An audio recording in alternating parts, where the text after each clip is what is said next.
मेरा नाम अरविंद है। आज मैं कुछ फ्यू टॉपिक्स डिस्कस करूँगा जिससे कि आपको चैलेंजिंग जो चीज़ लगती है वो सॉल्व हो जाए। पहले तो ये है कि अपने आप को रिकॉग्नाइज़ करो। आप जिस जिस चीज़ में भी आप काम करना चाह रहे हो उसमें अप्रिशिएशन लो और दूसरों को भी तारीफ़ करो। वेल आपका जो वर्क है वो भी एप्रिशिएट होगा। और अपने जो दिन की चर्या जो होती है जैसे कि मतलब चेकलिस्ट डालिए जिसमें कि मतलब तुम्हारा बॉक्सेस लगाइए कि ये इतना है, वो इतना है, इतने इस अपने आप को कुछ स्कोर दीजिए। अगर ये भी नहीं हो रहा और ये भी कर सकते हैं आप बदले में और भी कुछ तरीके हैं, कई कई सारे तरीके हैं जैसे कि मतलब be positive, be don't be negative, जिससे मतलब कि आपकी सकारात्मक सोच हमेशा बनाए रखिए और नकारात्मक सोच जब भी आए तो त्याग दीजिए। और अपने आप को सेल्फ मोटिवेट करिए। किसी भी चीज़ में अगर आप काम कर रहे हैं तो डरना नहीं है आपने। और ऐसे ही बस काम करो और अच्छे तरीके से मतलब उसको मेंटेन रखो ताकि आप वहाँ से निकले ना। हो सके तो 1 साल तक 2 साल तक उसमें बेसिकली काम करते रहना चाहिए, तब जाके कोई एक्सपीरियंस भी काउंटेबल होता है।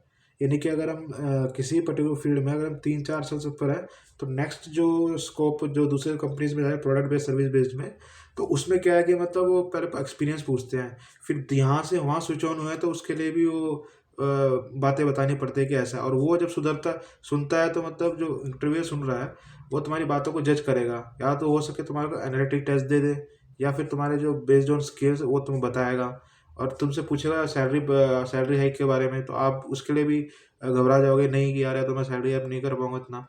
मगर कभी भी किसी को वो लिस्ट मत करिए कि मतलब मेरे को सैलरी इतना लेना है उतना लेना नहीं। आप जो बोलोगे उसका रेम्युनरेशन वही मिलेगा। और अगर इंटरव्यूअर क्वेश्चन पूछता है कि आपसे आपको आप यहाँ पर काम करना चाहेंगे, तो वो बहुत टिपिकल क्वेश्चन है जिसमें कि मतलब तुम्हें पता चल जाएगा कि मतलब तुम्हें वो रखे या ना रखे। तो इसमें कई बार मार खाते हैं। और अपने जो माध्यम है जैसे मीडियम ऑफ जो स्कूल में हमने इंग्लिश लिया होता है तो हमारे लिए काफ़ी मैटर करता है, क्योंकि आगे जाके जो पढ़ाइयाँ होनी है वो इंग्लिश में ही होनी है। तो ऐसा होता है कि मतलब दिल्ली को छोड़ के कई अलग जगह पे भी अलग अलग जगह पे वहाँ पर देखा जाता है कि मतलब वो हिंदी प्रेफर करते हैं, जैसे यूपी बिहार वगैरह जो भी है। तो मैंने देखा है उनको, राजस्थान आधे आधे बच्चे तो हिंदी में हर चीज़ प्रिपरेशन करते हैं। तो मैं उनके लिए ये कहना चाहूँगा, इंग्लिश सीखो आराम से, कोई टफ लैंग्वेज नहीं है और अच्छी लैंग्वेज है। आप करोगे तो आपको समझ में आएगा। और अपने आप को बिज़ी रखो, जैसे कि मतलब जैसे मैं बोल रहा हूँ कि आपको बिज़ी तो मैं मेरे को भी रखना चाहिए। सब रखो बिज़ी, अपने आप को बिज़ी रखो, कोई ना कोई काम में एंगेजमेंट होते ही जाए। एंगेज्ड हो मतलब किसी ना चीज़, छोटी चीज़ हो, चाहे घर का कुछ भी आप सामान उठा के किसी को दे रहे हैं या घर का काम कर रहे हैं, मूवेबल हो रहे हो हर जगह से, तो वो भी एक मात्र इतना ही है कि मतलब चलो वो भी कसरत है। और ये तो हो गई मतलब हमने जो बताई है सब छोटी-छोटी चीज़ें थी। तो अगर आपको मतलब इतना अगर आपको काम कर रहे हो और उसका सैटिस्फैक्शन नहीं मिल रहा या सैलरी नहीं मिली तो क्या करना चाहिए?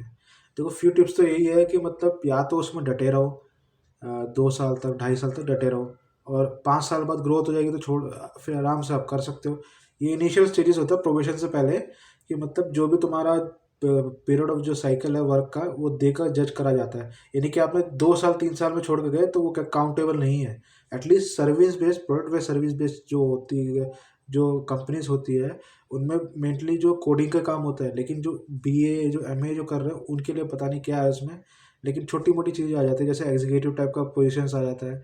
ग्रेड सी और बी तक ही हम जा सकते हैं जब प्रोडक्ट बेस्ड और सर्विस बेस्ड कंपनी काम करे, जब हम काम करेंगे तो। ये तो हो गया टोटली अपार्ट। अगर आप लोग देखा हो कि आप कभी डिसअपॉइंट रहते हैं, तो आप ओवरथिंकिंग करते हैं, तो उसमें वो क्या पड़ता है? देखो ओवरथिंकिंग करने से तो कुछ होगा नहीं, ठीक है? और मेरा कहना ये है कि मतलब हम लोग जितना सोचेंगे ना उतना ही अपना वो करेंगे, अपने आप को डिग्रेड करेंगे। तो किसी के सामने आप डिग्रेड ही मत करो। इनफैक्ट जो रिश्तेदार आते हैं वो भी, उनको भी यही समझाओ कि किसी और के जाके ऐसे ना करें डिग्रेड। और पेरेंट्स को खुश रखिए, हमेशा खुश रखिए। पहली सैलरी आती है मम्मी-पापा को दीजिए और भी अच्छा है। भगवान को जोड़िए, अच्छा काम करिए। अगर आप अच्छे से काम करोगे तो दूसरा वाला भी आपको देख के सच में काम करेगा। आप अगर डल रहोगे तो दूसरा भी डल रहेगा। तो इसलिए जो सुस्ती फैलाने वाली चीज़ें होती है ना, वो ना करें। और पर्टिकुलरली अगर हम किसी टेस्ट के लिए प्रिपरेशन करते हैं तो क्या करते हैं हम लोग? बेसिकली गाइड उठा ली, की उठा ली तो दूसरी चीज़ है। लेकिन आजकल का मीडियम ऐसा है कि हम कंप्यूटर से ही हमें वो फाइल्स मिल जाती है, पीडीएफ फाइल, जो कि मतलब हम ले सकते हैं। लेकिन कुछ लोग ऐसे भी होते हैं जो अनअफोर्डेबल हो और वो गाइड की वो चाहते हैं, लेते हैं। तो और स्कूल का जो डेवलपमेंट है आजकल तो ज़्यादा ही हो रहा है, मैंने देखा है हमारी वाटी का। और अगर हमें जैसे कि मतलब हमारे को मतलब छोटे छोटी चीज़ों में गुस्सा आता है या छोटी छोटी बातों में सहन नहीं कर पाते, तो उनके लिए तो मैं यही कहूँगा कि यार देखो, आपको झेलना तो आपको ही है, आपकी फैमिली आएगी और भी सब कुछ जो बदलेगा उसके बाद, तो आपको स्ट्रेसली मतलब लेना ही पड़ेगा। और अगर आप घर वर्क नहीं करोगे तो आपके लिए बहुत दिक्कत हो जाएगा। तो मैं इसलिए कह रहा हूँ कि आप पहले अपने आप को पैर में खड़े कीजिए, और दूसरे आपको अपने माँ बाप को पूजिए, तीसरा भगवान को पूजिए।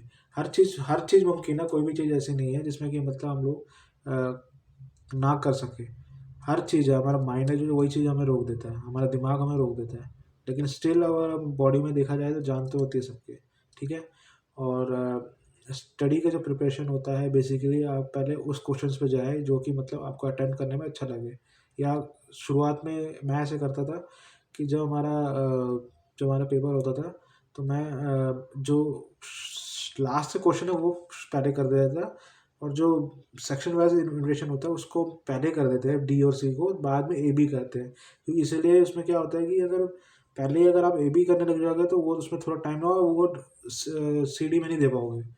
तो इसलिए मैं बता रहा हूँ आपको। अगर ये तो हो गई इन सब की बात।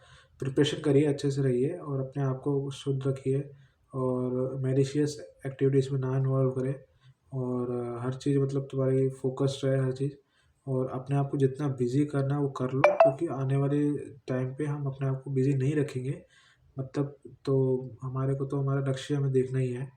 और अगर आपको इतना भी मतलब एक लव साइकिल होता है मतलब पेरेंट्स का या बीवी का, उसमें ही मात्र हम बीवी का भी साथ देना और मम्मी का भी साथ देना, पेरेंट्स का भी साथ देना। ठीक है। तो आपको अगर ये वीडियो अच्छा लगा तो प्लीज़ लाइक एंड शेयर कीजिएगा। आपका अरविंद, धन्यवाद।